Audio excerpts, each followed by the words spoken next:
Welcome to the Salmon Runs YouTube. Enjoy the video.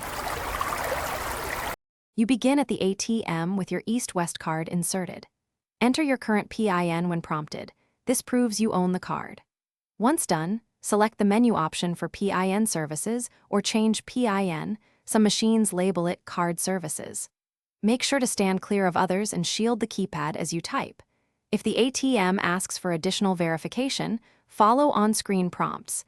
This prevents unauthorized changes and speeds the process. You now perform the actual PIN change. Select Change PIN, then carefully type a new 4-digit code. Pick something memorable but not obvious. Once entered, confirm it by retyping when the ATM prompts you. The machine will validate both entries and update the card if they match. If the ATM times out, don't panic. Repeat the steps. Make sure your new PIN isn't the same as your previous one, and avoid phone numbers, birthdays, or simple patterns for security reasons. You finish by confirming the success message or printing the receipt. This confirms the bank recorded the change. Before you leave, make a small cash withdrawal to ensure the new PIN works.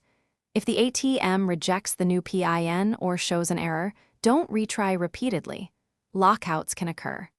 Instead, use another EastWest ATM, call the bank's hotline, or visit a branch with ID. They can reset the PIN and clarify why the change failed, so you can proceed safely. Thanks for watching. Consider subscribing if we helped you.